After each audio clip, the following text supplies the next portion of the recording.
Hey guys, this is Comic Ken, and let's get the stream started.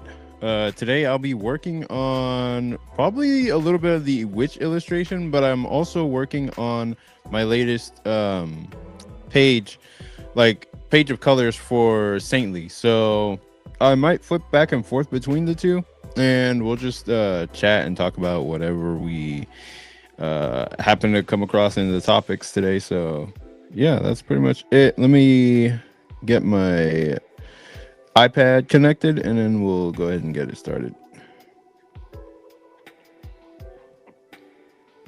Give me one sec here. Okay. All I need to do right now is... Oh yeah. One second. Let me start up. Oh, what do they call it? QuickTime Player. All right, here we go. Let me check the comments, make sure everybody... Hey, I see Massive Panda. He says, yo, what's going on, Ken? Man, that page you were drawing in your recent video is complete fire. Appreciate it, man. Yeah, I'll just I'll show y'all what I've been working on as well. But I appreciate that, dude. Ictus, hey, what's up, man? Appreciate you coming out to the show. Let me see if I can show comments here. Hey, what's up, man? Awesome. Yeah, appreciate you coming to the show, dude. Said a coloring stream, my type of stream. Yes, nice. I know you color as well. I've seen your colors. They're really good, man. Let's see, trust. Here we go. Okay, now I should be able to connect now, and then I'll go ahead and present my screen. Share screen.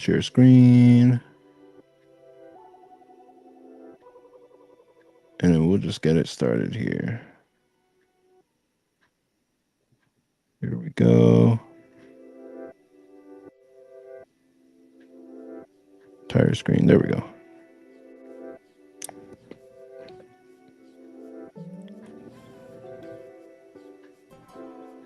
Okay. Awesome. And now y'all can see what I'm working on. So this is the page that I'm working on for Saintly, and I'm trying to make this page like really strong so that it just like re-engages the reader after reading the last chapter. And I'm trying to like pull people in again with the colors and the how everything is situated. But I'm trying to find, like, before everything I was doing was more like it was just procedure. It was just easy to do. Now I'm trying to create art, which is where it's like, okay, now I gotta make a creative decisions, like, oh, how's this gonna look? How can I make this look better, stronger, creepier, that kind of stuff. So that's been one of the challenges that I've had with this page. And then the fact that I'm working on some work for DC as well is also kind of I wouldn't call it a hindrance, but it is slowing down production on these pages a little bit as well. But I think what I might go for in coloring Saintly is more of a, what's the word? More of a okay, let me try something like that. Yeah.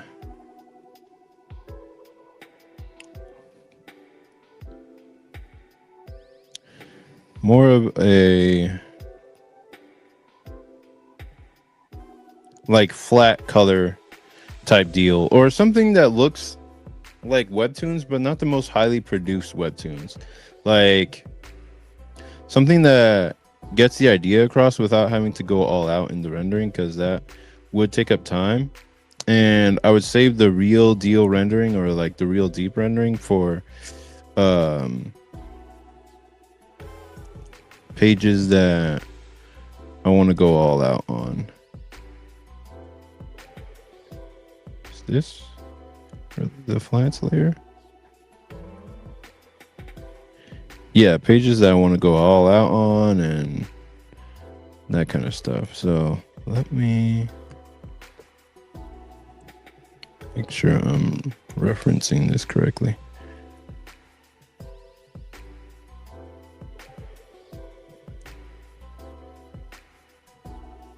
Huh, that's weird. Don't tell me no, I didn't shade on the flat layer. That's weird.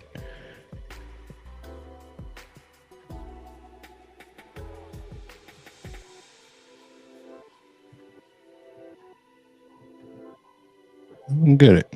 Huh. All right, let me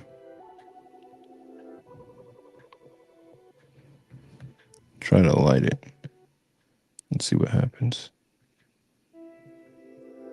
I'm going to deselect this area, option, deselect.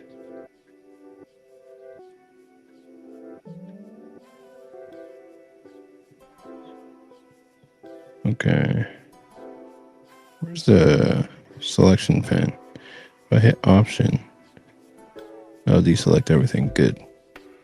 I want to make it huge.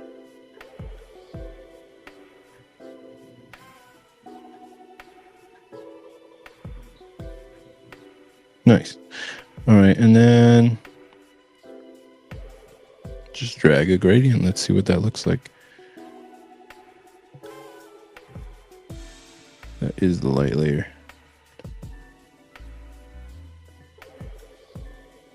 Okay, let me go to the shadow layer and remove copy.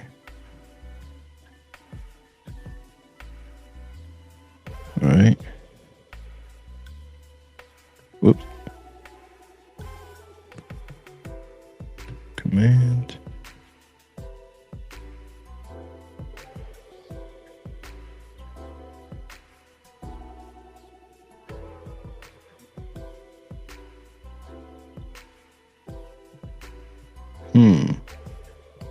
I wonder if I invert selection.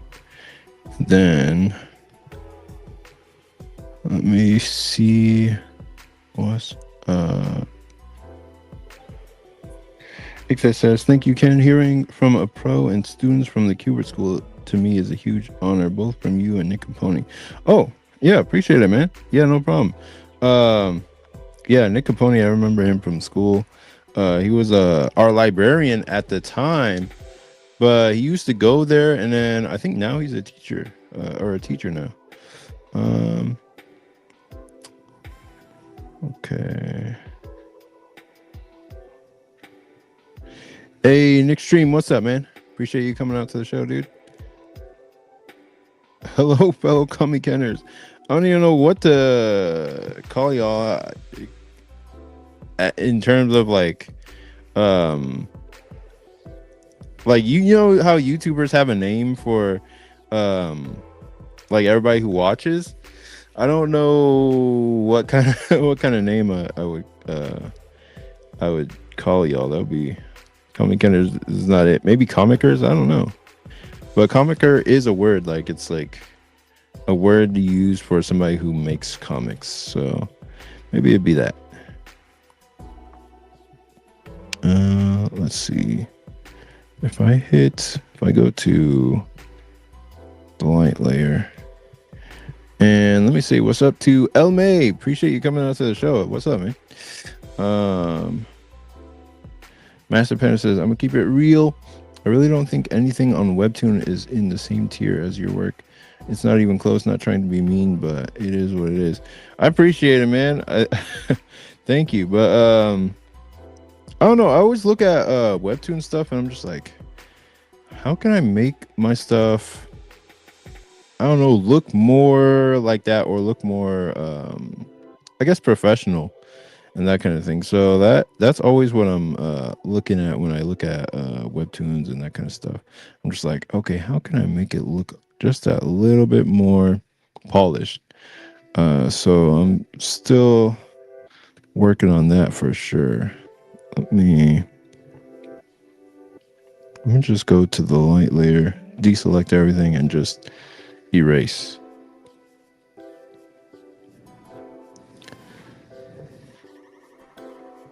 At this point, I want to make this first page into an art piece. Ikta says, yeah, when I got to know Nick, he was a teacher at the Cuber School. Him being a librarian is a new lore that you shared with me. Oh, nice. Yeah. Yeah. He was I mean, I guess he's definitely a teacher now. But yeah, he was the librarian before when I was attending. So yeah. Because the rule at the Cubert School is that if you want to be a teacher, you have to have some level of like actual work done in the industry before you can become a teacher. Like they want you to have some credentials. So you've either been like a colorist on some professional work, or you've had some professional jobs that you've done that will prove that you're, you know, like you're legit, that you're not just messing around. So by that time, he had probably done Reign of Ages, which is I guess his previous book before Purity. He had done colors for several other books, and yeah, so he had done lots of work for other things before the what we see now at the Cuba School. Let me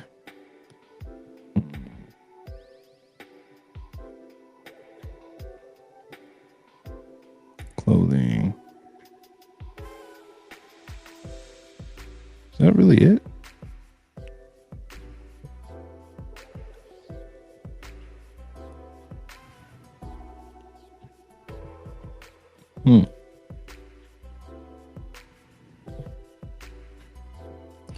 If I go to my brushes,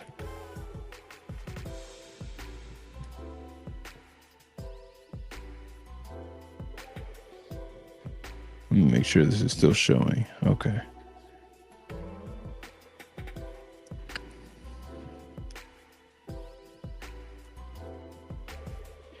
Yeah, Nick worked on Reign of Ages with Sam. I want that comic, but I still haven't gotten around to getting it. Yeah, I wonder if it's still available. Like, that's the thing I wonder about some indie projects is like, well, after they finish, are the comics still available to get somewhere?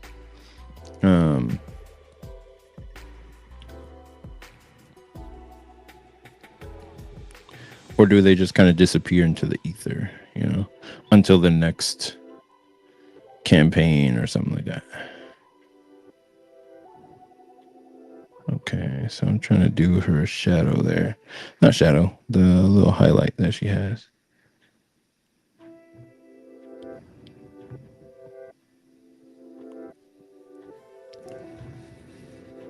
I don't want it to be too light or too sharp. We just need it to be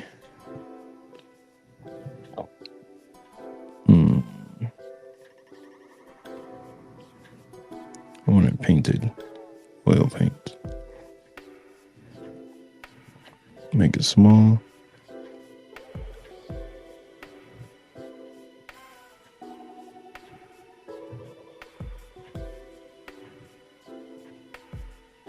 And I want to reduce the opacity a little. Which I guess would be the density of the paint.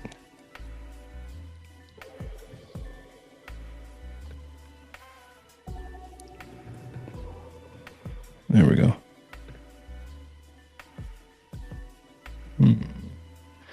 Is that necessary though? I don't know. And then light.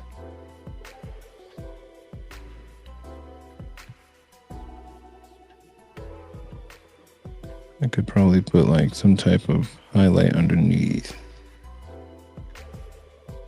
to accentuate. That would go on the reflected light layer.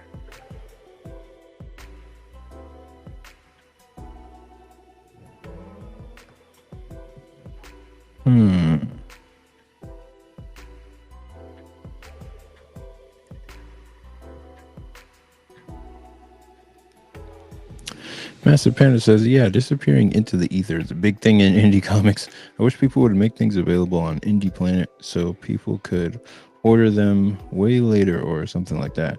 Oh, yeah. Yeah, I've heard of Indie Planet. That was one of the first things I looked up when I was thinking about selling like Air Rider and whatnot. That's like one of those kind of niche print on demand sites. That I didn't know even that it was still going actually. But yeah, for me I just use Big Cartel and it's not print on demand, but that way it's always at least available to people to purchase. But what I have to do is buy some new packaging material if I want to make new sales and that kind of thing.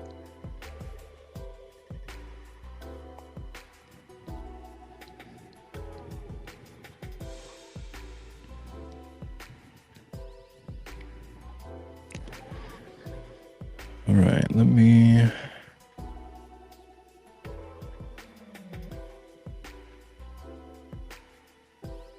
yeah.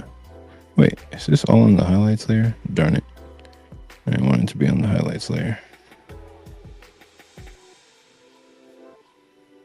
It's all right. Make it work.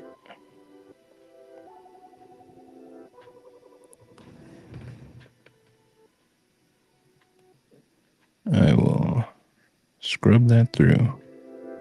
Oh, you know what?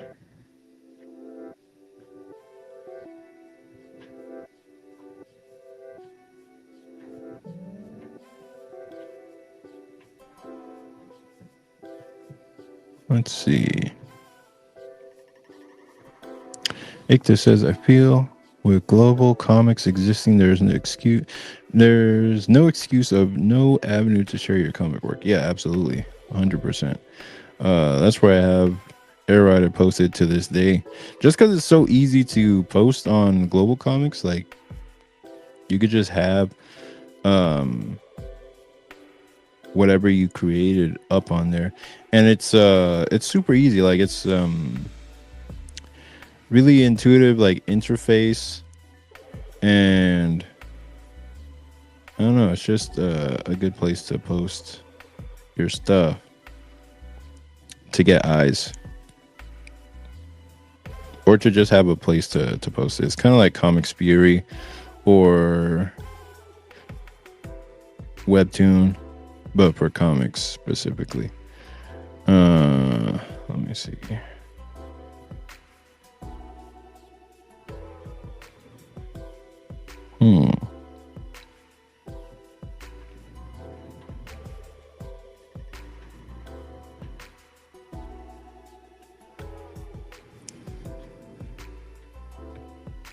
Let me hit the blending button.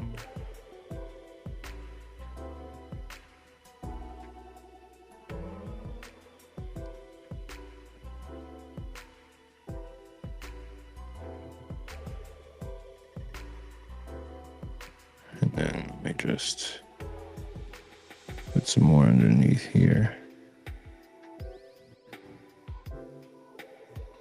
I don't even know which layer is which now.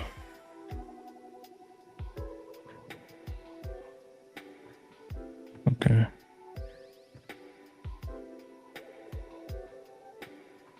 Oh, whoops. For some reason, my computer screen turned off while I was doing it. Okay.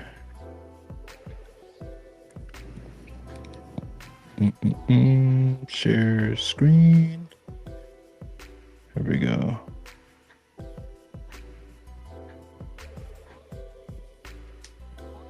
Victor says, I checked out Indie Planet. The website interface and display of the website screams amateur since you see comics from beginners and pros. I was not a big fan of it. I agree with this. Actually, Indie Planet does look like it hasn't been updated since the early 2000s. That website desperately needs a makeover. Yeah, that was my impression of it when I first looked it up a couple of years ago. I was like, I could post on here, but I would have to be driving traffic to the website to get people to see that that my comic is up for print for demand, print on demand. Because it does look older for sure. Let me.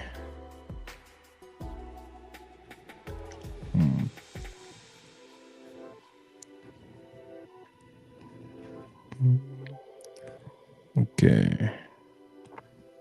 The other option was what do you call it?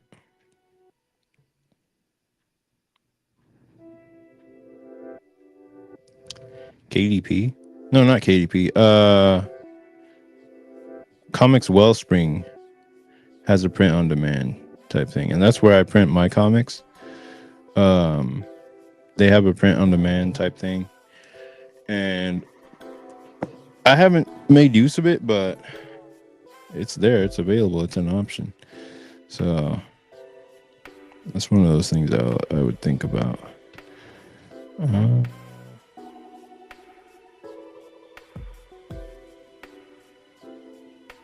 Oh, that's weird. They're on different layers.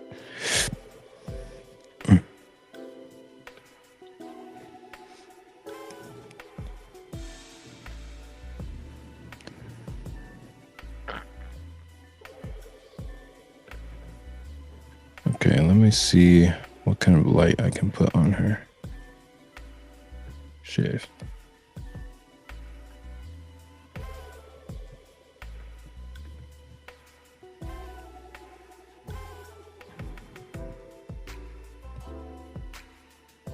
And I would do this lighting for just one page, like the first page, to grab readers and then or grab people in, and then go back to a different type or go to a different type for the rest of the chapter.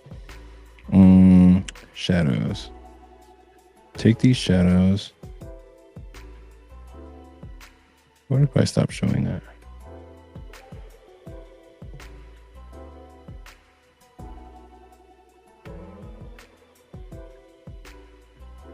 Okay. And then I hit the light layer.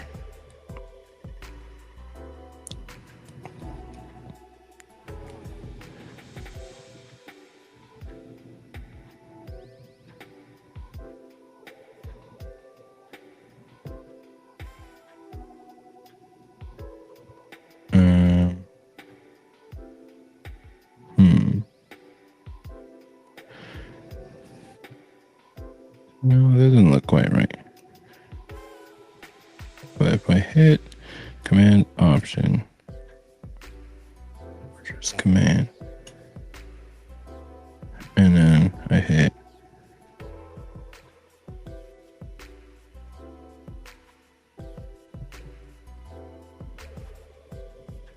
Command,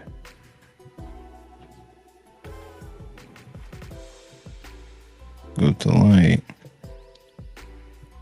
and just erase the shadows on her.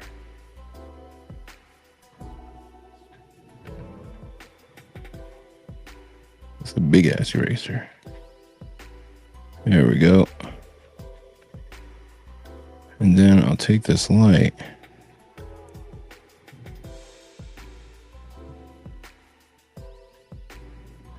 Command, Command, Command, Command. I don't need Command, I just need the hue saturation thing. Ooh, I like that. I'm going to take that color, whatever it is.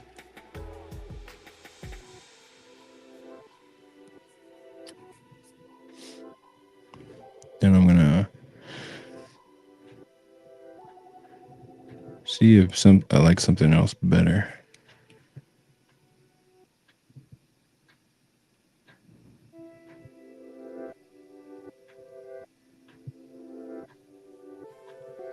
This isn't bad right here.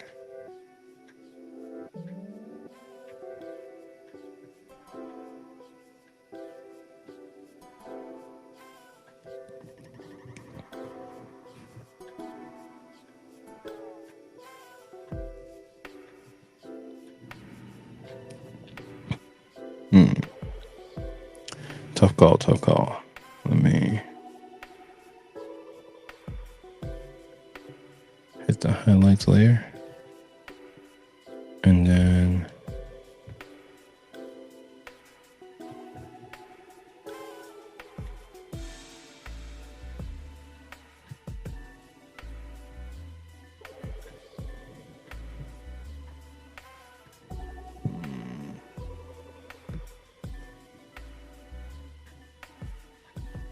whoa.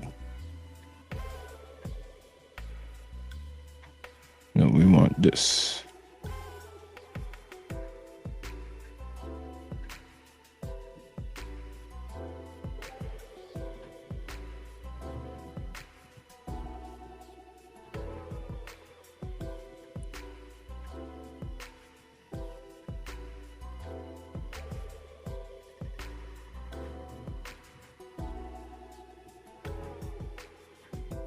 Then I want to use the soft eraser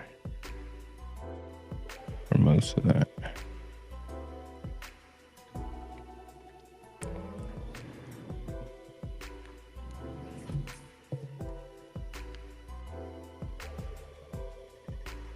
Most of the highlights in general. I don't want it to be as strong. So what I'll do is go to the soft eraser and hit a big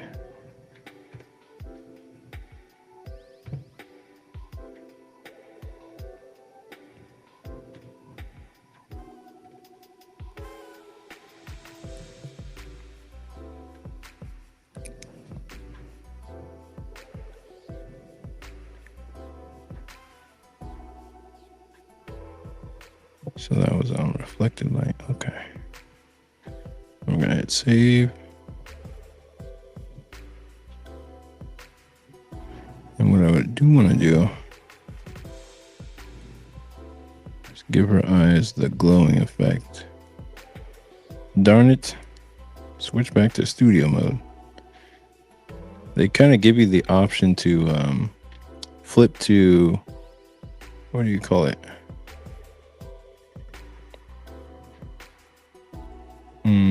Like Procreate mode, if you want. But I don't like how sparse it looks. So I like this, the mode it's already in. I need to go to knockouts. And then actually go on top of that. Multiply? No. Add glow.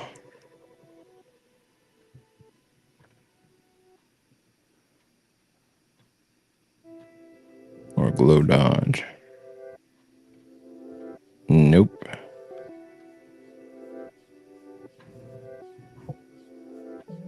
What if I go back to add glow?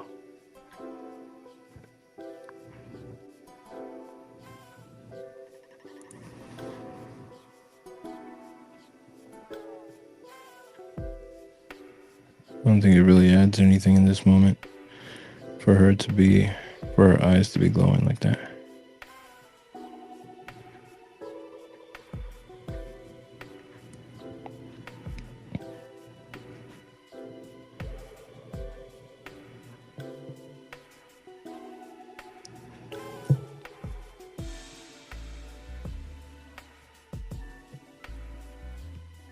Okay.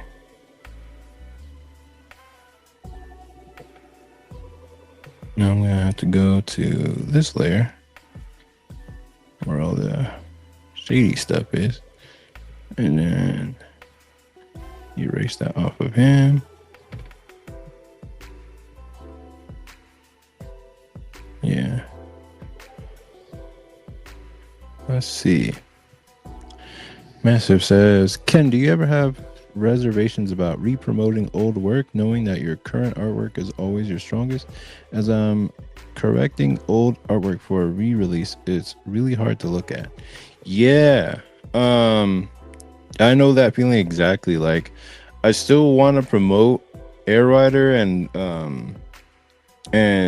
finish off the series, but it does represent like older work that I'm not even actively working on. So um I don't actively promote it on the channel. I just completely focus on Saintly these days. But that's what I use my email list for.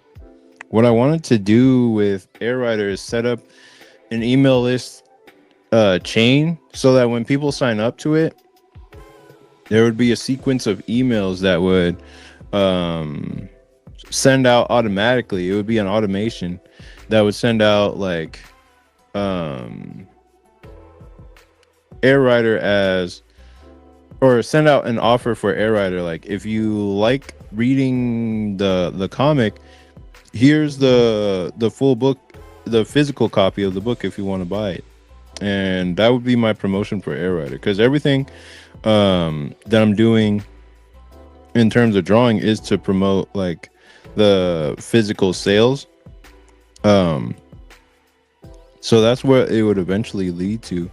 But yeah, I do have that hesitance of promoting old work. I won't promote like really super old work where it's just like obvious that I was still a beginner or whatever. But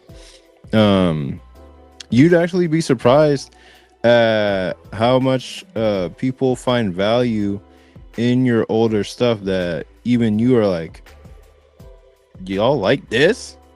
I don't even draw like that anymore. You know what I mean? Like, there was a creator on YouTube. His name is Matt Leskowski, that I did a video on, talking about all his old work that I really love. And he was really surprised, like, oh, you actually like that stuff? I thought it was kind of like old. Like, I don't really even promote that anymore. But I was just completely in love with it. And that is um his own perception of his work, not what readers actually think. So for you as well as for me, like, it's more or less the readers, up to the readers to decide like what they like. And if you don't promote it, people won't even know whether they can like it or not. If you personally feel it's rough but you want to promote it anyway, I'd say go for it. But for me, I feel like Air Rider is decent, but it's not what I'm working on at the moment. So I can't really. I'd have to find a way to promote it that works for me. As I'm working on Saintly. So yeah, that's not really gonna be much of a help in this case, because I'm kind of in the same boat. But yeah.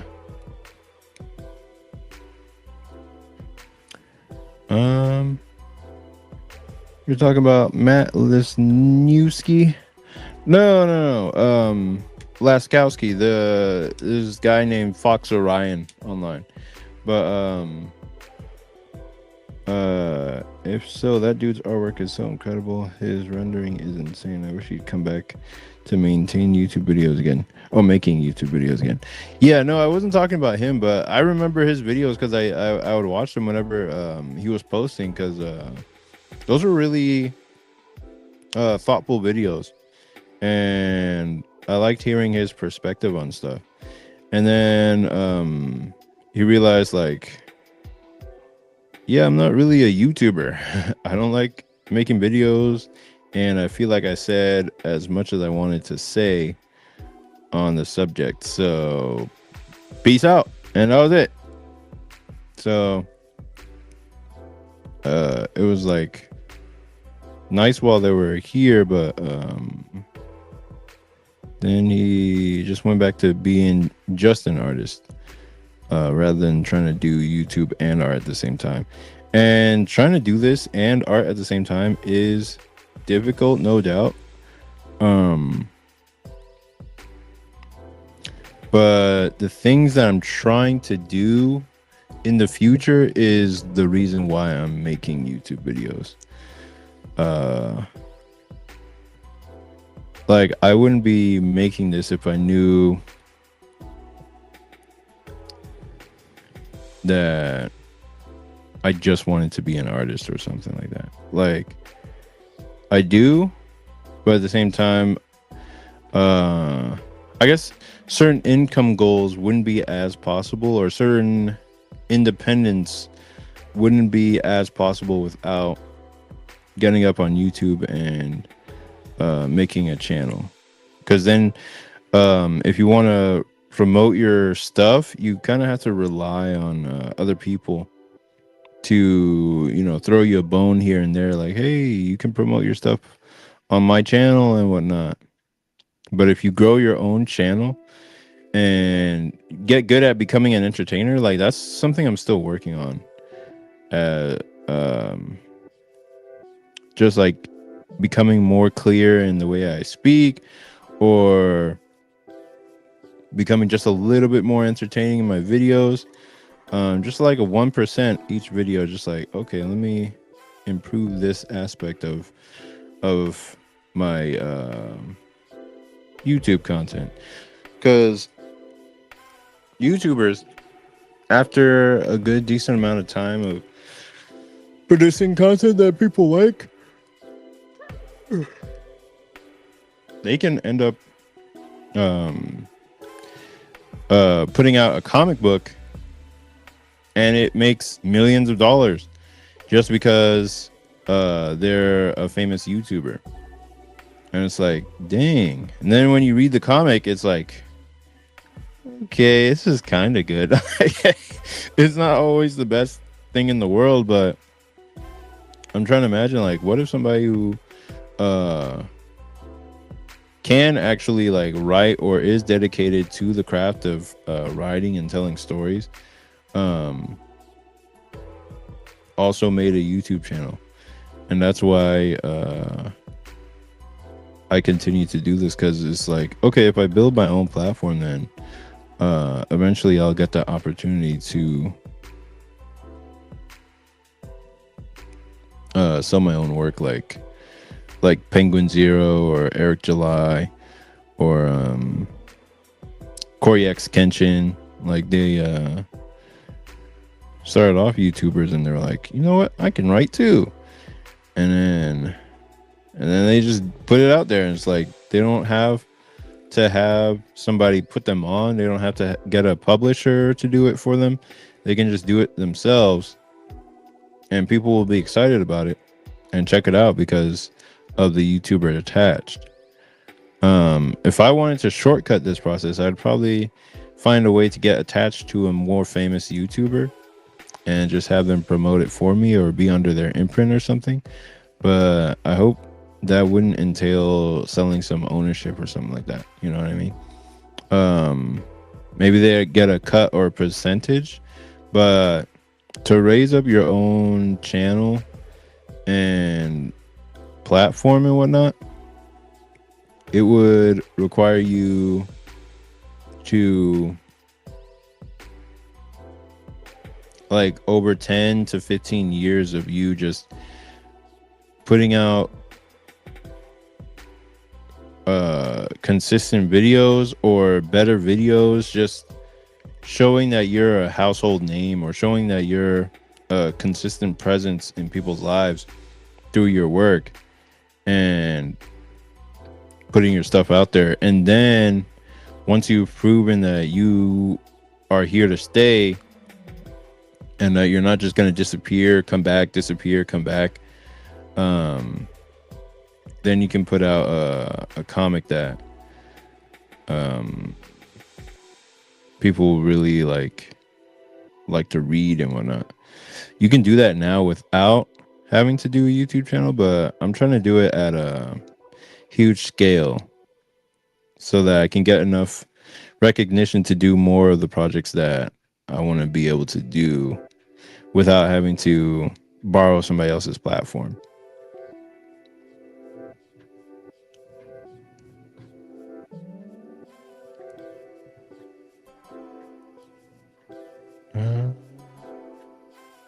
Master Panda says, I appreciate you saying that, though. There's no escaping your old work if it's part of your series, i.e., the first couple of issues of your comics. So we artists have to deal with it being public. Yeah, because I mean that's part of the function of a web comic. Like if you're making a web comic, people expect your first chapters to be trash. Like they expect it not trash, but you know, they expect it to be rough. You know what I mean? Like that's a nice way of saying it. They expect it to be like not professionally done. So you get a lot more leeway if you're a web comic artist. Because it's not gonna be the most polished thing right off the bat. It'll look weird and rough because you're an amateur just starting out or making your first major project, but it's supposed to be like that.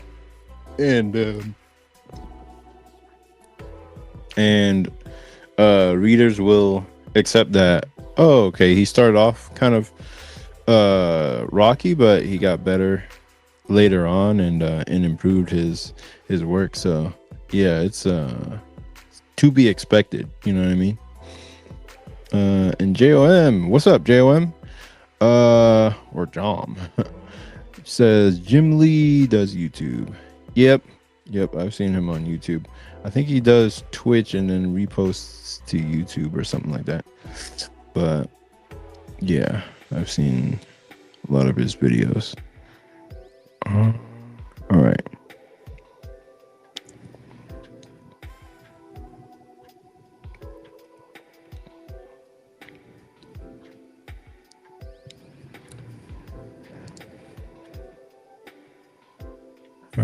Me.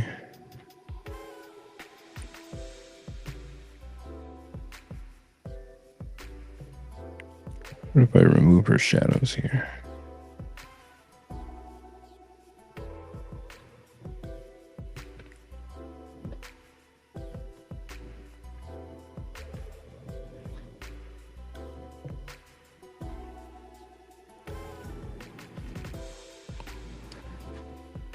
Master Panda says, true, and it's much easier to spend time entertaining people online when you're not drawing your own comic. That is so true. Drawing comics and YouTubing are sort of contradictory, but you seem to be managing it. Yeah, it is really contradictory. I would say YouTube is just the best way I can sort of express myself outside of comics, and it's not too hard to do in the way that I'm doing it because I just make videos off the top of my head, just by talking. But what's harder for me is to shoot a video, edit a whole thing with all these different random cuts, or to do some type of daily like Instagram reel or something like that. That would be annoying to me. I couldn't. I don't think I could manage that unless I figured out or learned how to do that. But even then, it would just be annoying to try to get viewers and stuff on Instagram or TikTok and then watch like every reel that I do get like 80 likes or something like that. And you know, some hot chick just posts her video once and then it gets 100,000 and you're like, what the hell? And we could be doing the exact same thing, man. So it's just easier on YouTube if you have something to say, and if you do long form videos on YouTube.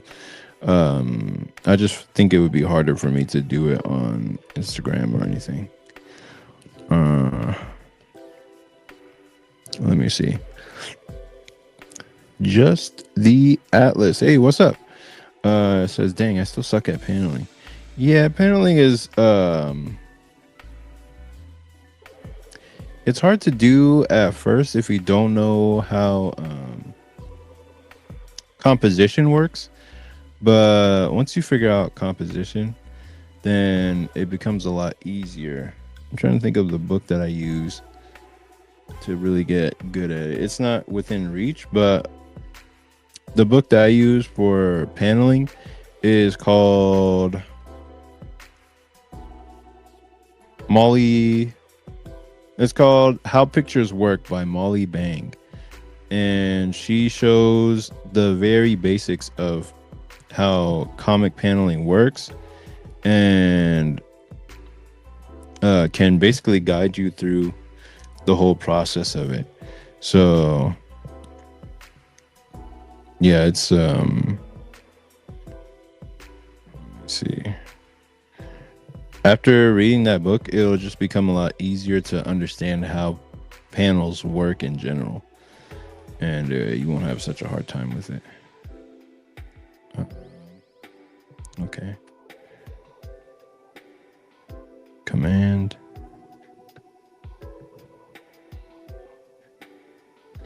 All right. Command option. There we go.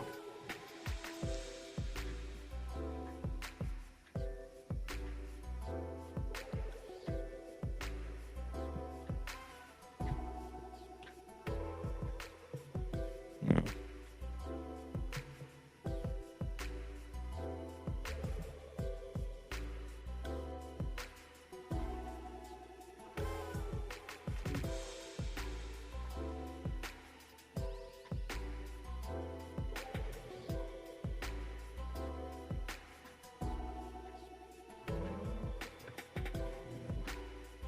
Let me hit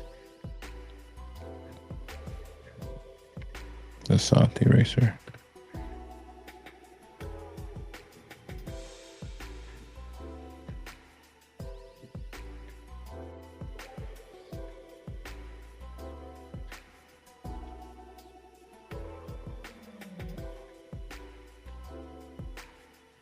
There we go.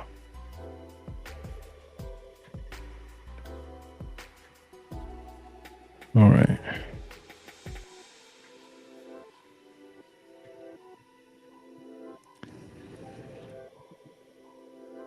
There's definitely still some stuff that this page is missing in my view, but I'm currently just experiencing a lot of tooth pain and other, like, I don't know, medical.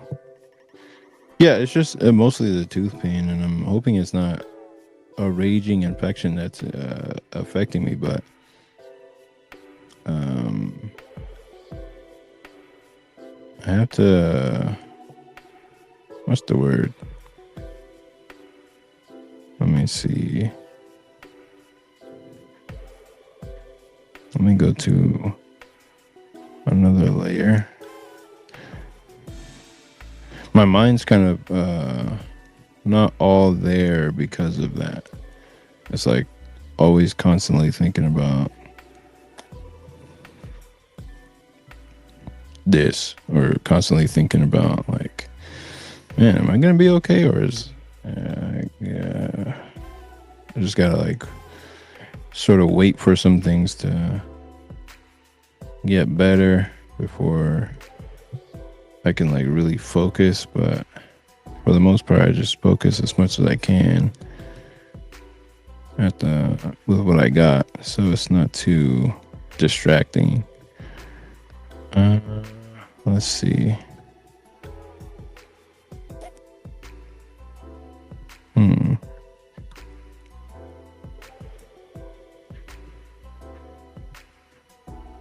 Let me move this. Oh, hell no.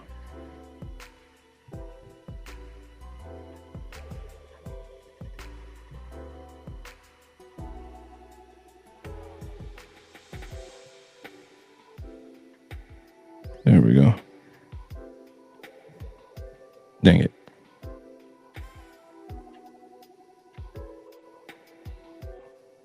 Okay. That should be good. We'll go to the second shadow layer.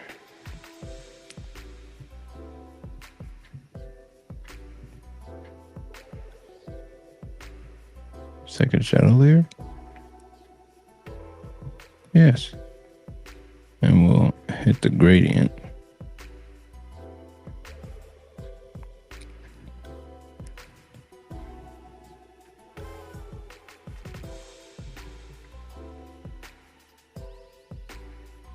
I'm gonna make the ground a little lighter.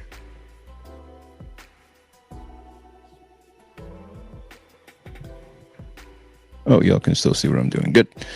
Master Panda says, I think social media has made it easy to amplify voices from haters who make it their business to tear people's artwork apart and call it trash with no regard for the fact that it might be a beginner. Yeah, 100%. I've seen a lot of that recently.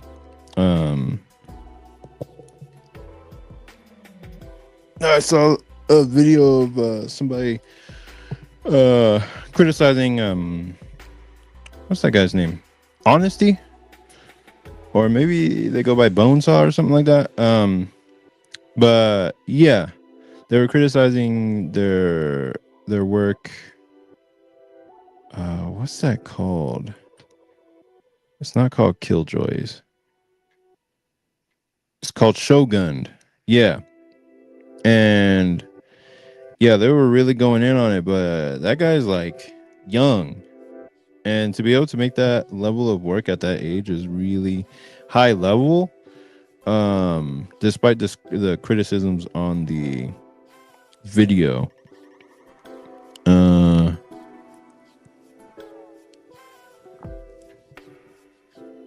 But the way the video is going, Adam, you'd think that, oh, this is a like high level professional and in comics, but no, they're still basically just starting out, like not really 100% experienced just yet.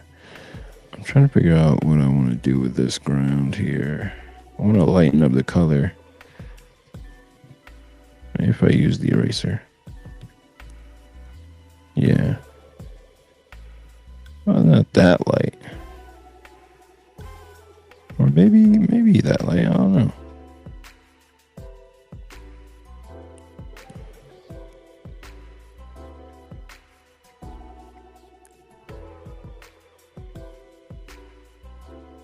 Yeah, that's not bad.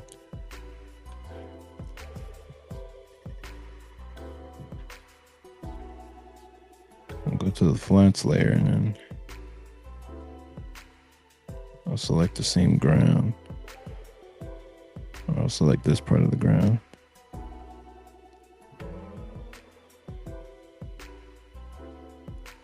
Make it a uniform color.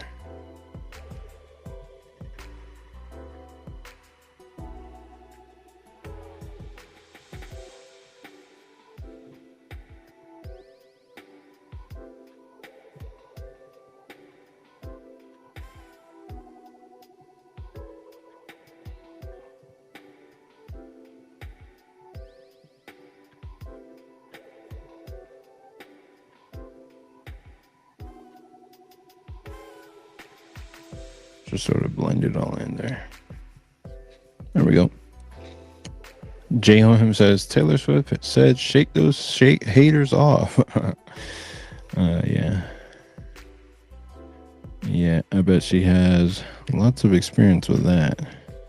For sure. Anyone who gets to a certain level of fame will 100% understand like haters and that kind of stuff. I don't think I've yet to find any true haters of me yet. But even for like the most, like for haters that just get up in the morning to hate, like I've had negative comments on my videos and whatnot, but I'm just like, well, I hope you have a good day, you know what I mean? Or I just like ignore it. Because one of the things that haters want the most is attention. Like they want the validation of bringing somebody down to their level and getting the attention of the person that they're hating on. So they'll throw some shade or throw some hate, a negative comment their way or on a video, and you're just like, and they're waiting for you to respond and be um and come down into hater land with them so that both of you can have a fight. But the hater will win by experience, and that's a quote from somebody. I think it's Mark Twain, where uh a fool will bring you down to their level and then beat you with experience or something like that. Or it said, don't argue with fools because they will bring you down to their level and beat you with experience. Which makes a lot of sense. So I just don't even engage with them. I just let them hate, let them have their feelings, and don't try to give them the attention that they want, because that's all they want is the attention. They want to be validated for how they feel, but they don't know how to get it in a positive way. So if you engage with them, and the thing is like, the way I see it is, they might even just be a 12-year-old online. So then if you just start arguing tooth and nail with a 12-year-old, then it's like, damn, who's the real idiot? Like, who's the real fool? Or it could be like a robot or something, like a rage bot that's just trying to get your attention, trying to hook you into like negative emotions. And then now you're fighting a robot and you're like, well, damn, I just wasted all this time trying to justify myself to a robot, and they're not even real. You know what I mean? So there's no winning in engaging with hateful comments. But if there's some constructive criticism, that's where you can like at least learn something, you know what I mean? So yeah, it's not always bad, but it's definitely not always good. All right, let me change the color of that. I want to go ahead to copy. Where's that? Hue saturation? Yeah. Nope.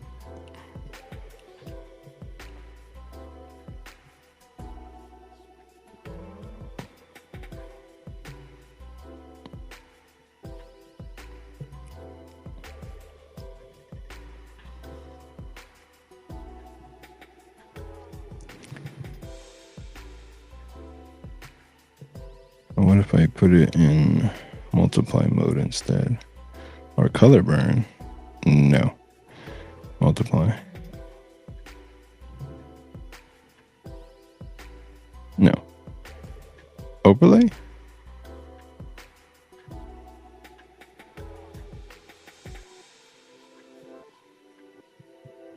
Hard light. Overlay.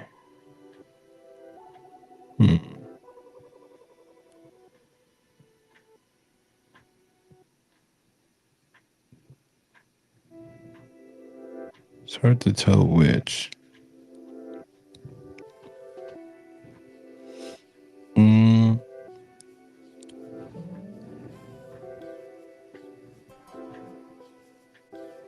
JOM says, if you have haters, it means you're doing something right. Yeah.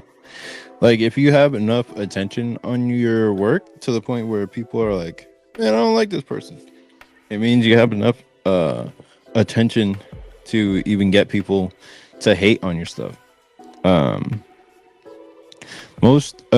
It's almost like a legitimizing effect, where if you get hate, it's like you have enough uh readers, or you have enough fans to have people who aren't fans. You know what I mean? You have enough attention on your work to have people who are not as enthusiastic about your stuff. Um, because in indie comics, everybody's enthusiastic about everybody's stuff, and you can never really tell when you have something good or bad because everybody loves it. So you can never really tell, like, is this actually good, or are people just like, telling me what I want to hear? You know what I mean? But this is not meant for like y'all, or it's not meant for people who are actually fans of the work. It's more like for when you get so big to where um there are people, you have enough people looking at your stuff to where there's gonna be people who are like, oh yeah, well, it's not so great, and they want to buck the trend. You know what I mean? They either want to buck the trend or they just don't get it, um or that kind of thing. But everyone who's here now is here because they understand what I'm trying to do to some extent, or they like the way my stuff looks. But I haven't like broken out to such a wide audience to where there would be like bona fide saintly haters, you know what I mean, or bona fide like air rider haters. Um, so it's just one of those things that takes time to actually get to that point where you actually have true haters. But yeah, it's like legitimizing to at least in my mind. Okay, let me check out the other comments. Haters are still fans. Don't forget to thank them for viewing your content. Yeah, exactly.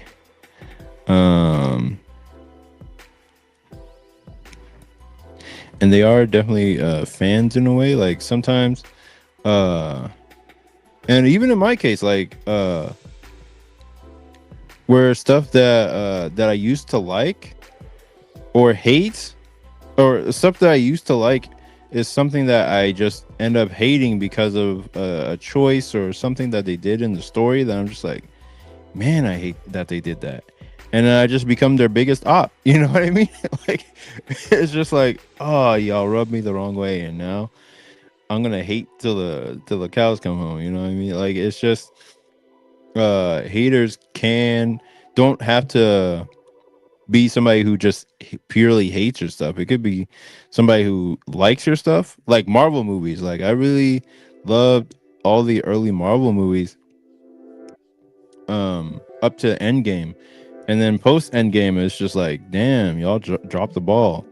And it's not like I became a hater of them, but it's just like some of the stuff or the creative choices that they were making, I was just like, yo, come on, y'all can do better than this. So it just it sometimes turns into that. Like, people hate on The Boys, but for me, The Boys is something where I just accept it for what it is. I'm just like, yeah, this is good stuff. I'm just gonna keep watching. Let me check out the comments here. They give interesting feedback. Use that as fuel. Trolls are a different story. Yeah, 100%. Master Panda says, very fair point. You don't want to have wasted a day going back and forth with a little punk middle schooler. Yeah, exactly. Nick Stream says, arguing with a goddamn clanker. Yeah, I love clanker as a word. Let's see. Just the Atlas says, I love criticism, but I have nothing out to be criticized, low-key. Yeah, it's just like, what you want to do, what's ideal, is you get criticism before you put your stuff out there so that people can tell you where you're going wrong. Like, this is how all the manga artists do it, is you get criticism on your stuff before you put it out, and then you hone your work until it's ready to be out there in the public. Well, tell those guys to get the buck out here. What the? Dale A. Hey, what's up? Says, I need to get in on this hater game. Does it pay well? Dude, I wonder if haters do get paid. No, I don't think it pays that well. Because, hating on something is like a lot of that energy could be spent on loving something else, like, something that you actually prefer. But some people actually love to hate, like they love the feeling of hating something, and it gives them life. So that used to be me with JJK, like, oh yeah, just hating on JJK, like how could anyone like this thing? But I liked season 3, at least this first half that we've gotten so far. It's been more interesting to me than season 1 and 2. Season 2 for JJK, for me, everyone hyped it up to high heaven, to the point where I had such high expectations that when I actually watched it, I was just like, this isn't as great as what everyone was telling me. It's actually just okay. Like, okay, maybe we lost a few characters, but everyone was hyping it up to be like the second coming of the Chimera Ant arc. Like, they were saying, oh, this is the best arc in JJK by far. And I'm like, really? Okay, well, let me check that out. I checked it out. It was just like, okay, there was some good animation here and there. Sukuna came out and Gojo was sealed and all that, but it wasn't anything like groundbreaking. And then I saw season 3 and it's just like, well, I already kind of know what to expect, and I'm not going to be surprised when they give me that. So I already just knew not to have any like big expectations, so I wasn't let down when I got what I got with season 3. And then the animation was so good, they put their heart and soul into it, that it was just really like fun to watch and behold everything that they were putting into the story. So yeah, that's why season 3 for me was a lot better. Okay, let me see. You watch JJK for the hands, not story. Exactly. Yes. Steve Rogers, what's up? Yep, exactly. You watch JJK for the hands. And that's what I didn't understand at first. Like, I was just like, man, this story sucks. But then once season 3 rolled around, I was just like, you know what? Let me just stay for the hands and see how it goes. And even some fights in season 2 just had straight up like heat in terms of fighting moments and battles.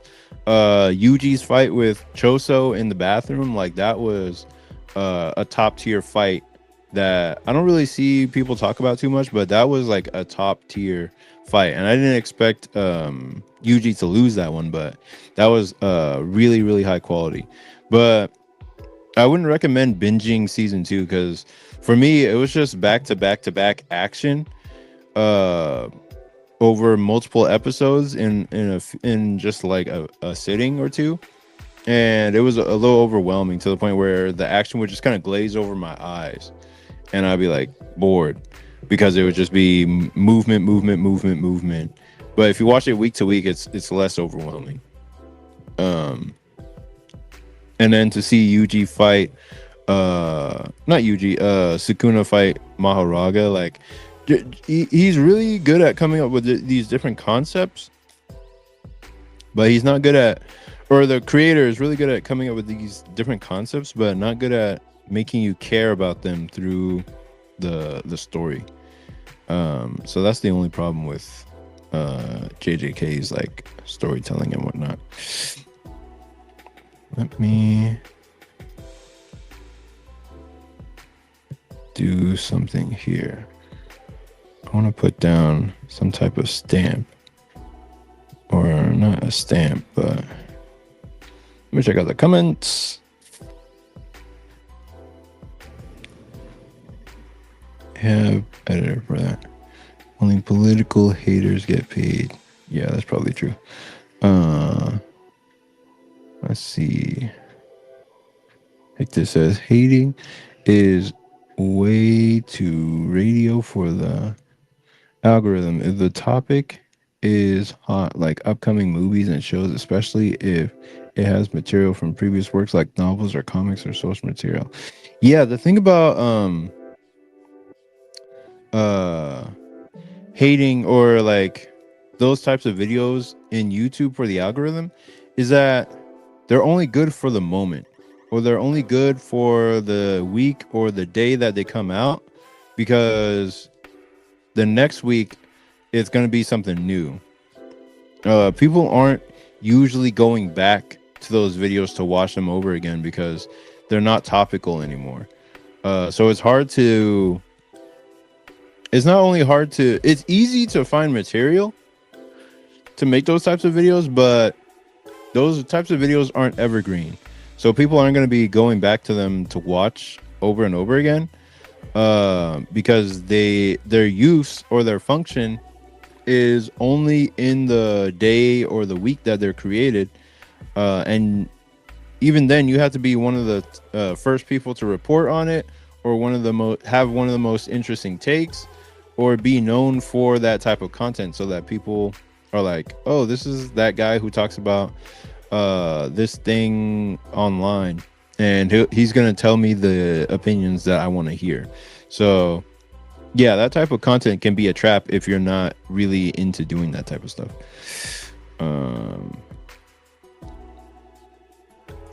JOM says, dude, even in new Superman movie, he was dealing with online haters and troll. Let paid team Lex paid a team of people to hate 24/7. Yeah, that stuff was funny in the new movie. There was a lot of funny parts in the new Superman movie. Hobbs Karate. Then what do people actually watch for the story? And then, oh, I don't think I've seen your name here though, Hobbs Karate. Welcome to the show. Steve Rogers says Naruto, Hunter x Hunter, My Hero Academia for the story. Yeah, dude, I don't even have to answer that question. Like, he already posted up some major hitters for story, because it's like a lot of these anime that come out now is like they're really well animated. And well, JJK, I wouldn't say for all other anime, but for JJK, like, it's for definitely for the hands, not for the story. But Naruto is for the story. One Piece is for the story, 100% for the story. Dragon Ball is definitely more for the hands, but earlier on there was a lot more story elements, and there is more to grab onto emotionally and story wise in Dragon Ball than there is in JJK, 100%. So yeah, even Dragon Ball, there's more story material to appreciate. Ictus says, I've seen shorts of algorithm Street Fighter movie got blank wrong. I am like, it's only a trailer. You only have a sample of what the material is. Dude, so many videos come out like that, man. It's insane. It's like the movie hasn't even come out yet, and it's like they're already picking it apart for content. Like, it's not for because they actually notice these things, it's just for content, you know. And it'll always be the most popular thing online. It's never going to be something that that won't get clicks or views, you know what I mean. It's always going to be the most popular thing. So yeah, it would be the Street Fighter movie, it would be Mortal Kombat. But one thing I recently saw that got my attention was this trailer for this movie called Wildwood, and it had that old kind of Hollywood magic to it that you just don't see in movies these days anymore. Like I just recently saw the trailer on my TV. Like it was just an ad, and I was just like, whoa, wait. Let me not skip this one. Let me see what they got. And it was just showing like the visuals that were showing. It was a Studio Leica film that's coming out, and I was just like, whoa, hey, hold up.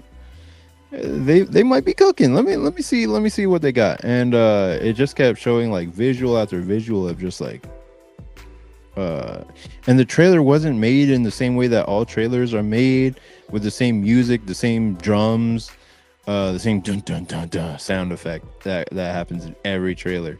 And it was just different. Like it had a glimmer of like Steven Spielberg magic, that level of old Hollywood stuff that you would see in the past. And it's like, oh, this feels different. If I had money, I would see it in the theaters, because this looks actually dope. um and most things are not like that these days, but I was glad to see that something was actually like that, and that was really cool. But yeah,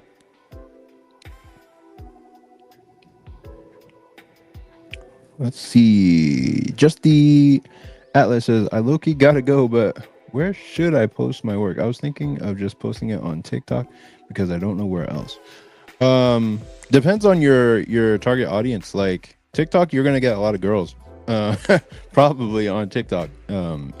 Girls and maybe children and maybe older parents and stuff like that. If you're gonna post on TikTok, but that depends on like what your comic is about. If you want like maybe 20s to 30s or just a little bit younger, you may post on Twitter or Instagram.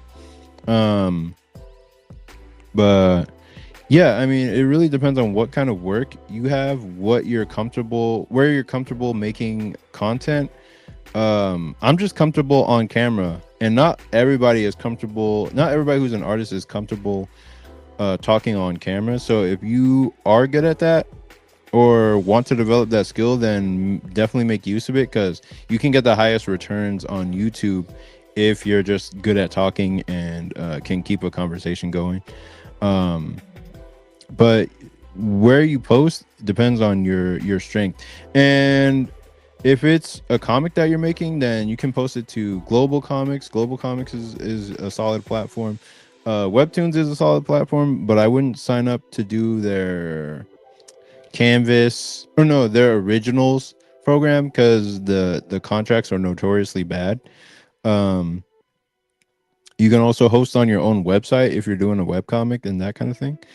Um, but yeah, there's a whole lot of places you can post a webcomic if you want to post. Um, and you can post to Reddit if you're doing like a comic strip, or on Facebook.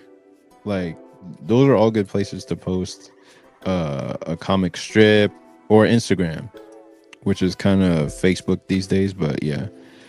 um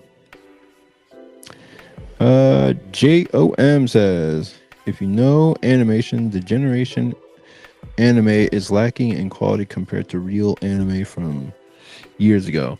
Yeah, it's all real anime, but I know what you're talking about, in that this generation of anime is just the studios and the animators working in the studios are stretched beyond their limits, because there's a very small talent pool, and they're outsourcing a lot to get people to work.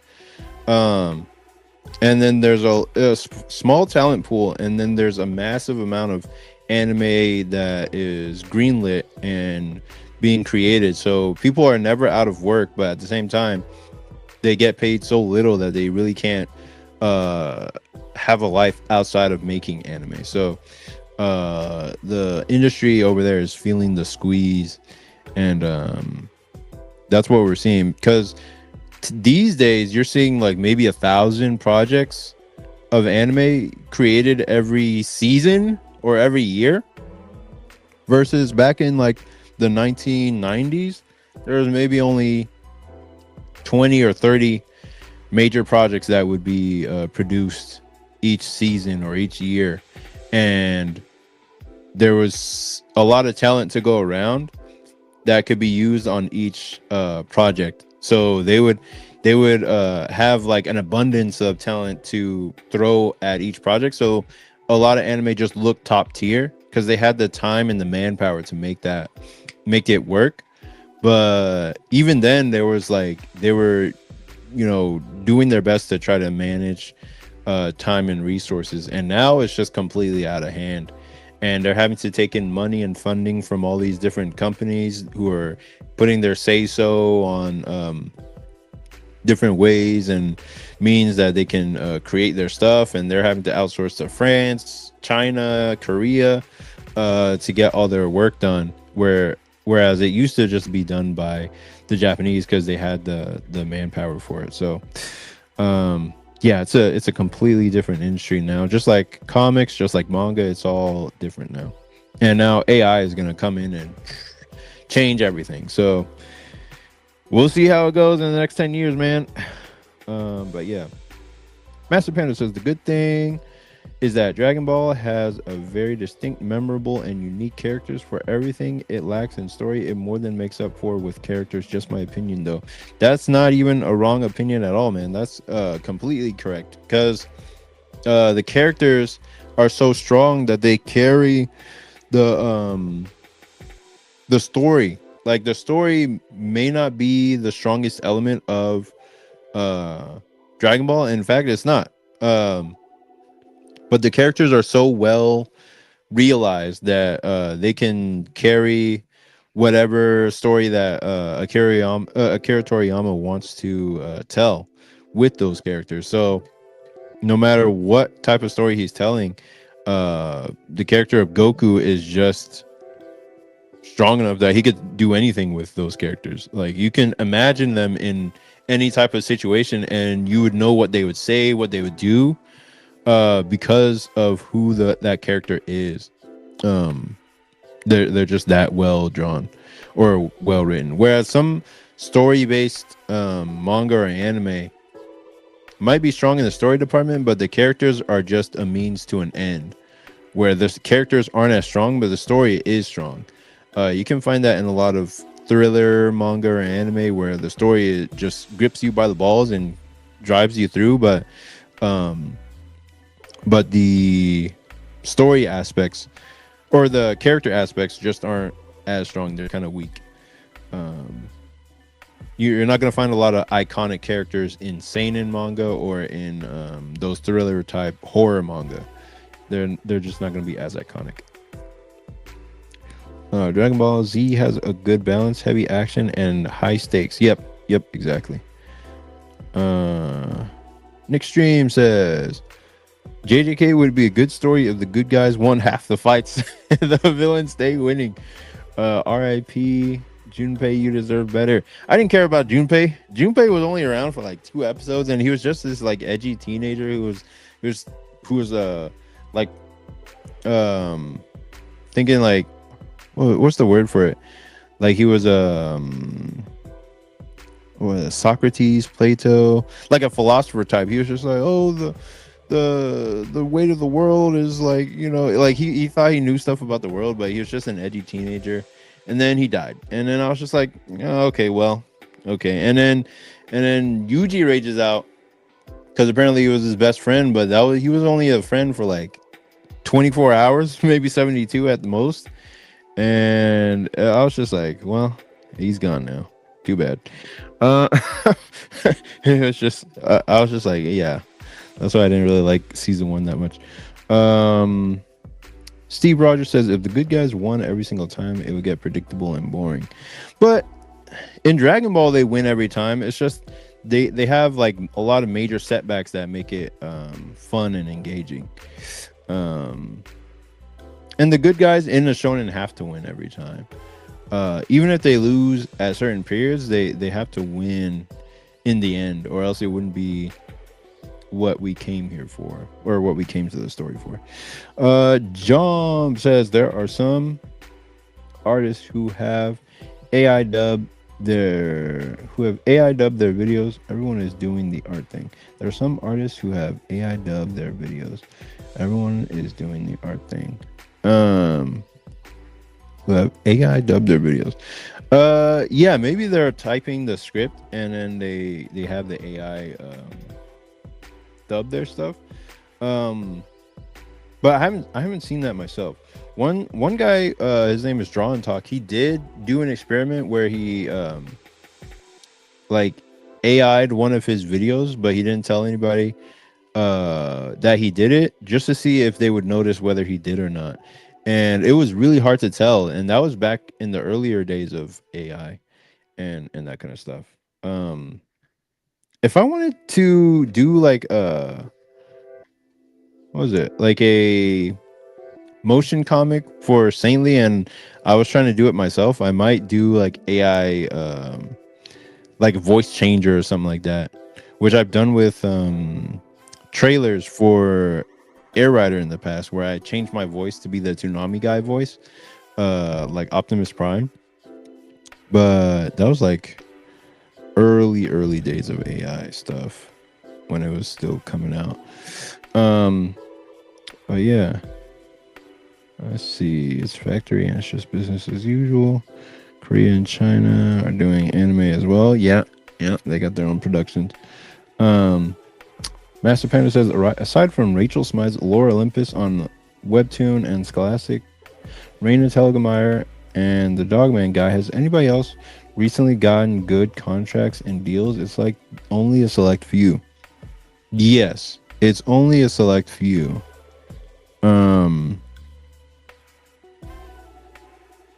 and the thing about Raina Telgemeier and Rachel Smythe and Dogman guy, what's his name again? Dav Pilkey, is that they've been in the industry for like decades.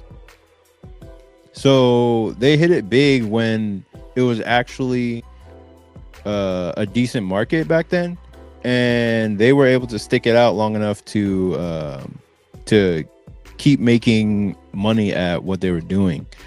But these days, and I'm talking with the creator of Amulet, and he has a deal with Scholastic. Let me show y'all. He has a deal with Scholastic, but I don't think it's anywhere near what Dogman does in terms of like sheer numbers and whatnot. And I think it's just simply like the way he says it is just that he's built different. Like he's actually just built different, and he just keeps going no matter what. Like I don't know what it actually is, and I don't know if there's anyone else who has gotten a major deal. Like usually when somebody's gotten a major deal that blows them up, you would have already heard about them. Like they're right there in front of you. It's like, oh, I'm starting to see this thing everywhere. I guess this is what's blown up now. So I guess you would have to look in the stores, but I don't know. Like there's no one that comes to mind that has blown up. Like where are people blowing up? That's a good question. Because people have blown up on Webtoons, they've blown up on where else? Like I just don't even know, man. Like where are the new hits coming from? There's like maybe Radiant Black with Image Comics. But what's the most, that would be a good video to do. Like what's the most successful webcomic these days? What's the most successful Scholastic book these days? The most successful what do you call it? Comic in general these days. Like Absolute Batman was in the last like breakout success, but that's from Scott Snyder, an industry veteran who's been in there for decades, just doing his thing. And now he's got uh absolute Batman under his belt, and it's just been a major blow up for him. But most of those blow ups happen from people who have been making comics for decades. Hobbs Karate says, I agree. Recently, I've been on a 90s binge, 5-star stories, Record of Lodos War. Oh, yeah, that's good stuff. Arslan. Oh, yeah, I gotta see that one because the animation or the art style behind that one is really awesome. It's like, I prefer it to the Hiromu Arakawa remake with her, Full Metal Alchemist style. I like the old style, but I want to check that out at some point. Um, Not only animation, but storyboarding is several levels above current standards. Yeah, that's the thing. It's like when you have to make at high speed, but you also don't have time to really craft your storyboards or craft your art. Like the current anime landscape is not as forgiving of auteurs or like artisans, people who are trying to really craft a unique viewing experience. That's what you would get from earlier anime. Like you would get unique experimental stuff, which would turn into more commercialized but really cool, interesting stuff like Evangelion or um what else? That's the only one that comes to mind at the moment. But Evangelion, you would have everything from Studio Gainax, Fooly Cooly, Tengen Toppa, Gurren Lagann, like that whole era created works that could be unique to themselves and truly ahead of their time. Whereas nowadays, like most stuff that comes out, like Ghost in the Shell from the past, and even the standalone complex that had its own style, Ergo Proxy, like these are like Battle Angel Alita, like all this stuff had their own unique look, and there was a whole way to they were really trying to make things look different back then versus now where everything's kind of soft, the edges are sawed off. I'm thinking like Vampire Hunter D, Bloodlust, anything from Studio Ghibli, Princess Mononoke, Spirited Away. All of those are things of the past, and it's like, is it even possible to craft something nowadays like that? And I just don't know. I just don't know. Technically in Dragon Ball, everyone died. The real timelines that Trunks came from, everybody died. We were watching an alternate timeline in Z and Super. Yeah, that's true. Because in the original timeline, if Trunks hadn't come through, then everyone just would have died, and it would have played out exactly like History of Trunks, and that would have sucked. His is the only true timeline, which is actually really bad. Like Goku got taken out by sickness. That sucks. Hector says, dude, AI Tyler was wild. I was listening to his video. My AI voice ears didn't catch it. Yeah, it was. That was maybe he was using like 11 labs or something like that, but it was really convincing.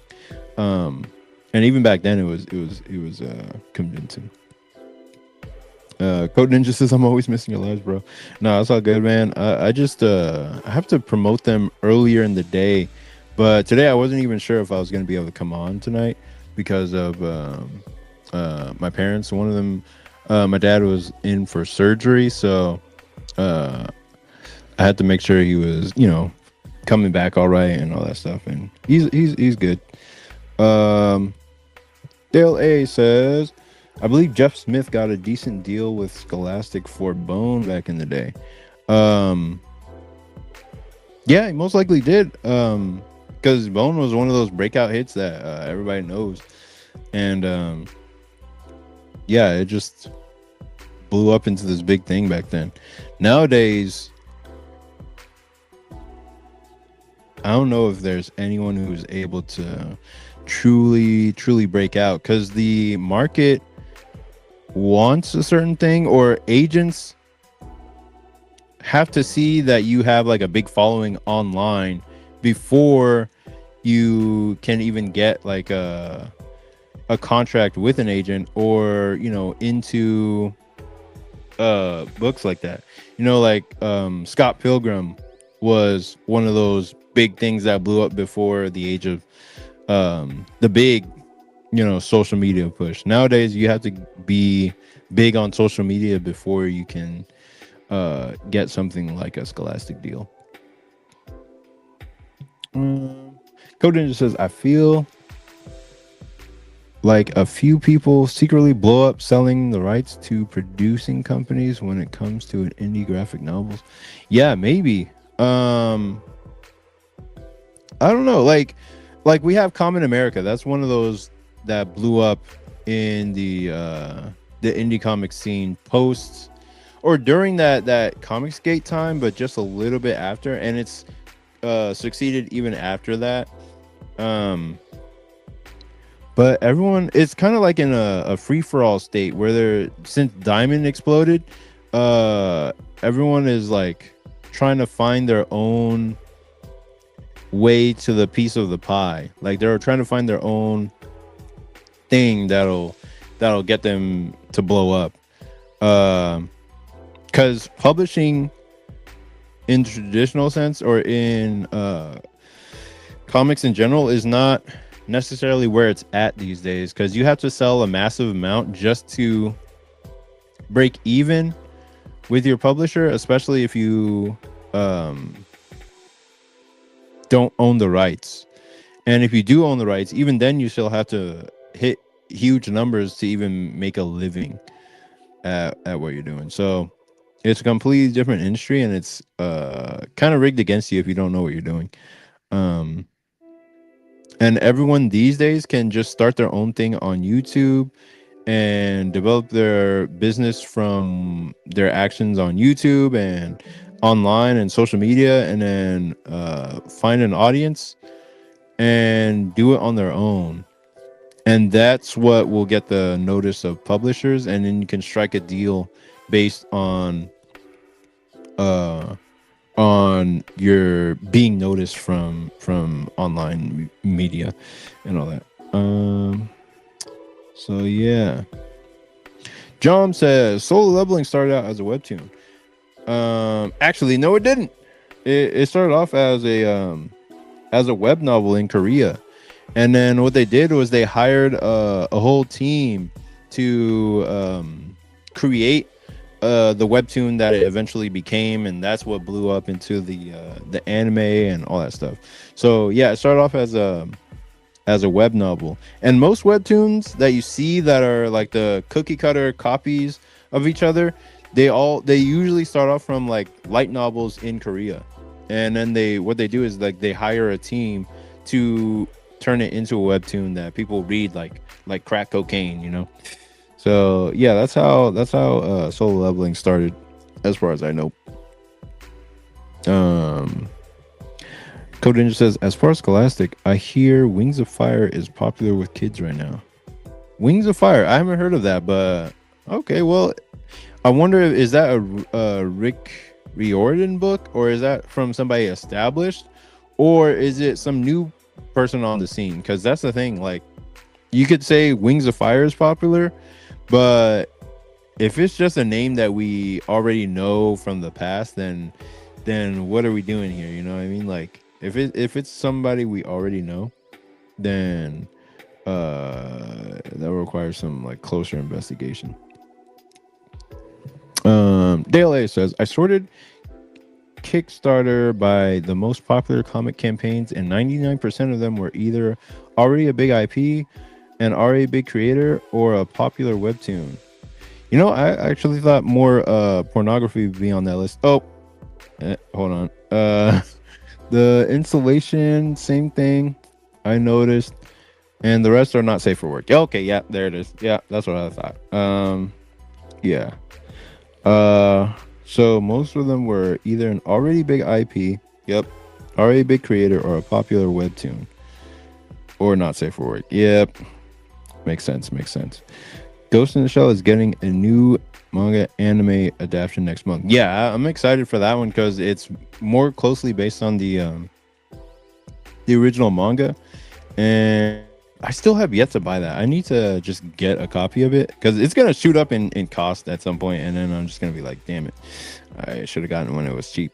But yeah, it's gonna be based on the earlier style of the original manga, so that's gonna be exciting. Um, we'll elaborate on Diamond. Diamond, Diamond was the distributor for all comics in America for the longest time. And they essentially had a monopoly on the system. So every if you wanted your comics to be in all comic book stores in America, you had to go through them and be listed on their company site or whatever listing that they had for comics. You had to solicit through Diamond, and they would put your books all over the country and even in other countries as well. And I'm not even sure how they blew up. I forget how they blew up, but I think it occurred during or after COVID, and that's what put them out of business. And now everyone's scrambling because the monopoly crumbled, and now everything that was concentrated on one singular point of failure is now fractured and split, and now we gotta either pick up the pieces, figure out how to get things out there. I just don't know how it's gonna go now, but that's the most information on it I have. I just don't know the exact details of it. um Master Panda says these companies are afraid to take chances on new IPs. This is what happens when corporate overlords, boardrooms, and number crunchers are put in charge. There are so many great indie IPs out there. That's 100% true, and I'm gonna do a video on that pretty soon where I'm just thinking like, um, where's the new like Star Wars? Where's the new um, you know, Jurassic Park? Where's the new uh like big massive hit adventure story or romance story? Where's the new big thing that gets everybody talking? Like Sinners would be a considered a failure in the old days of true cinema. like like just because everyone was talking about it for like 2 seconds doesn't mean it was like anything that huge. um like we don't have a true like cultural phenomenon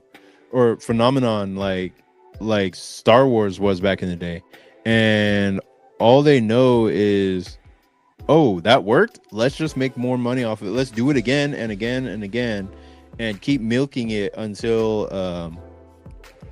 people get sick of it. And with Star Wars, it's so mishandled because from what I know, or from what I've heard, like there's so much content within the novels that that people have written that they haven't even touched upon in the movies, that people are like, dude, there's cajillions of dollars sitting right there inside the books that if you just adapt those, you'd be set for life. But they're just hell-bent on making their own thing, subverting what was already created, demoralizing people and all that kind of stuff. So it's just a mess. So yeah, number crunchers and suits, they don't see anything but money or dollar signs, and they just want control without creativity, and it sucks. And there's really not much else to say about it, and that's why they were mad at Markiplier for making Iron Lung, which was completely um I guess it was self-funded. Like it didn't require money from Hollywood to make uh what's the word? Iron Lung. It didn't require money from Hollywood to make Iron Lung because um, Iron Lung was well, it was a video game, but it was from Markiplier. Like he didn't require money from them, and he was able to make a lot of money just from the audience that he had built over decades of playing around on YouTube and all that. So they're like angry because they're like, but we have the control, we have the money, we have the people who like we have the monopoly over what gets made and what gets big. You're not supposed to do that, you know what I mean? So yeah, when people that's why YouTube and social media is the way these days because if you get on that trend or if you get on that wave early on, then you can make your own thing and make it big um on your own. Like you don't need the massive companies anymore. Let's see. Code Ninja says I have no idea the author of Wings of Fire is Stewie T. Sutherland. And I see Jake Parker is doing the art. Oh, that's cool. Don't know if she was already established. No, I've never heard of her. When I say already established, I mean somebody like Rick Riordan or J.K. Rowling, people you've heard of in your own childhood. Dang, my phone's running out of battery. Got 20% left. But yeah, this is a new person that I haven't heard of. So they might have been around for like the last 10 years, but not blown up until just now. Ghost account, what's up? Hello, happy to catch your stream again. Hope you're doing well. Yeah, I'm doing all right. Appreciate it. JOM. Oh wait. Dale A says most of the not safe for work campaigns don't crack 100K. That's actually disappointing because I thought that would be the majority of them cracking 100K. Just because you already know what you're getting with that, and that's what people want. But yeah. Master Panda says, I love hotties as much as the next guy, but on Kickstarter, you see campaigns where there are 50 versions of the same naughty cover, and you have to scroll for 15 minutes before you see any actual interior art. Yeah, that's so true. Like it's just the regular cover, and then the lingerie cover, and then the cover with the tits, and then the cover with like the pussy, and it's just like, oh. Okay. Yep. And there's 5 different covers that you can get for whatever. And then they just make money hand over fist. John says, what version of Ghost in the Shell manga did you want to get? I already have chapter like 1.5. I want to get the original, like the blue cover with Kusanagi on the front, like the original book. I read that one a long time ago, and I just checked it out from the library. But man, that was a dense piece of work. Like it is kind of fun in terms of the expressions and the stuff that happens, like the action that happens, but the actual material is almost, it can be a little bit nonsensical at times. Very dense in terms of its ideas and themes. Just a lot of like words and stuff on each page. And that was back when I was in high school and reading and stuff. So yeah, it was hard to understand at times. That's how Masamune Shiro writes. Like it was kind of confusing, but it was fun to read because of his art style is so lively and engaging. But he's definitely written some easier to follow stuff than Ghost in the Shell. And then the movie version from Mamoru Oshii was just a really I think it took the ideas from that and distilled it into a more understandable form, at least in my opinion. But yeah. Code Ninja says, I think the focus of Jurassic Park style movies moved to series on Netflix. I could see Stranger Things or Walking Dead falling into that category. Yeah. Yeah, where that makes sense because those are like cultural type phenomena that get people talking for a long time because they're longer form, basically movies, but in multi-hour formats. Um, like Game of Thrones, where everybody was talking about Game of Thrones, which I have still yet to see. I tried to read the first book, but I got bored and stopped reading halfway. But I was in high school at the time. Um, but yeah, yeah, definitely longer form television is that thing. Um, Nick Stream says the closest is probably Ben 10. I guess that means that's in reference to like older properties that were made that just did huge numbers in America and that kind of stuff. JOM says, you know what's funny? Even if an IP is good and we love it, parent company will complain it's too violent and it gets canceled or watered down and destroyed creatively. Yeah, because the parent company or whoever is funding it gets the gets a creative say in um what is being made.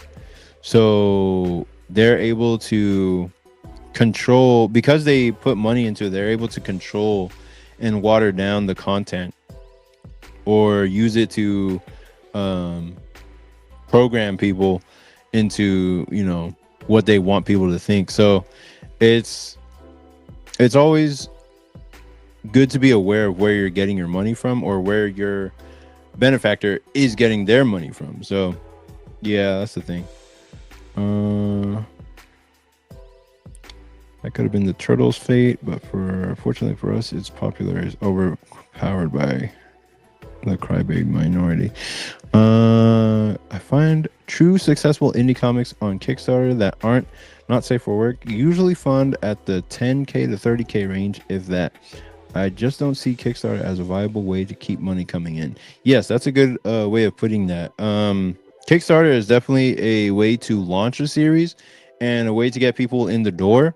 Um, and if you wanted to keep funding through Kickstarter, it's a good way to if you're a writer and you have artists, like it's a good way to pay those writers or pay your creative team in one go doing a Kickstarter, and then afterward the whole goal with Kickstarter, the way I see it, is to build a backlog of work. Like you print out the books, you have now a backlog of work that you can sell on your own store or on your own site. Because if you, one thing I saw for Brian Pulido with Lady Death is that he's not on Kickstarter anymore. He's now moved all of his resources to his own website because he has his own fan base that he developed off Kickstarter, and now he can do all of that Kickstarter stuff on his own website. And now he has a huge backlog of Lady Death comics that if people want the earlier versions or the earlier um, issues, they can just order it from his website and get caught up to the latest Kickstarter and then read through all of that stuff. That's the whole thing with comics, is that you have to create fast enough so you can build a huge backlog that will sell in perpetuity. And that's what your IP is your whole chapters. Like I'm trying to do a large amount of content in a short amount of time with Saintly, which is like 15 chapters of content, and put that out there so that I have multiple chapters and a huge backlog of work that people can read through and catch up. And those issues will be selling over and over while I make more stuff. So that's what sustains you in the long run as a comic. So it's a good way to start things, but it's not a good way to it's not the best way to, I guess, make a living. You know what I mean? Uh, you have like Common America, they can make it work, but they also are building that backlog, and it's just good for a launch and that kind of thing. Let's see. The true value of Kickstarter is having the emails of people actually buying into your work. That's 100% true. Yeah, and that's what I got from my uh first couple of Kickstarters, where if you have the emails of people who actually bought your work, it's more valuable than people who haven't bought anything. Meaning, like, these people actually cared enough to buy your work almost like sight unseen, and they're like, oh yeah, I like it just on the face of it, let me get that. And if you sold them once, it's more than likely that you can sell them twice. What I have from doing two Kickstarters is data on people who bought twice from both Kickstarters. There wasn't a lot of overlap, but there were some people who bought from both Kickstarters, and that is like the most valuable information to me. JOM, the original was censored. I heard this new release is uncensored for the first time as originally intended. Oh wow, that's cool. I guess an American release that's uncensored, because they didn't censor the Japanese release, I don't think. Massive Panda says, love Ghost in the Shell Volume 1. Masamune did a lot of really weird stuff in the second manga series with digital imaging, photo looking backgrounds, etc. I didn't dig it at the time, but I'll revisit it. Yeah, he did do a lot of, like, yeah, he was probably one of the first on that wave of digital production in manga and whatnot. So yeah, that's probably the explanation for that look. It was really early using all that stuff. But I'm gonna be on here for like 4 more minutes. It was really cool, like, discussing with you guys about everything. If you have any like last minute questions, go ahead and throw them out there. But for the last 4 minutes, I'll just be drawing and see what I can do here. JOM says, how much did you raise on your Kickstarters? Collectively, I think about 5,000. Yeah, just a little over 5,000. So the first one did like 4,000 something hundred.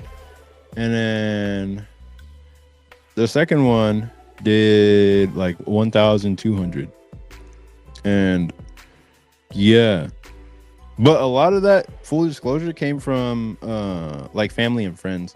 Like, when you do your first Kickstarter, what you want to do is tell your family and friends as much as possible, so that because they're the ones that are guaranteed to help you out or be there for your first thing. So you get them on board, and then they help other people get on board just by showing Kickstarter that you have numbers and whatnot. So that's kind of how it went for the first two Kickstarters. And I haven't done a Kickstarter since then, because Kickstarter takes a lot of mental energy out of you. Like, it just it can drain you if you're not careful. There we go.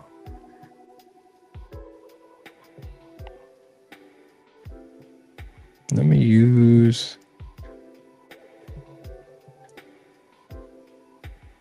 blur. I guess that's good. Yeah, that'll work. Oh no. No. There we go. I'll blend that out. Nope. Nope. Damn it. Okay. Switch back to studio mode. Nope. What the? I'm just gonna stop trying. It doesn't matter. Literally doesn't matter.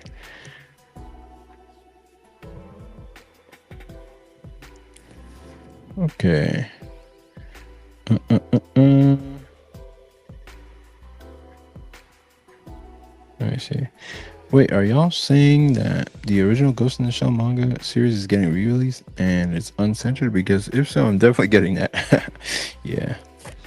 JOM says, you are doing great. Keep it up. Appreciate it, man. Ghost account. Do you have a social media platform? Yeah, they're all linked in my my YouTube channel page. So I have like a link tree that'll link you to all my social medias. But I don't really use. I'm not really active on other things. I used to be way more, but these days I'm not. Just because YouTube takes all my time, and then it's like my primary channel through which I do stuff these days. So yeah, that's really it. Mm, okay. Oh, I guess that's time now. Well, it is 2 hours. Um, and it has been a really fun time talking with y'all. Yeah, I really loved all the questions and the discussion we had. And yeah, I feel like I got a lot of work done on this first page of Saintly Chapter 2. Um, I actually can't wait to get into the rest of the chapter and find a coloring style that'll work for the rest of it. But yeah, thanks for coming out to the show, and I'll see you next week. Peace.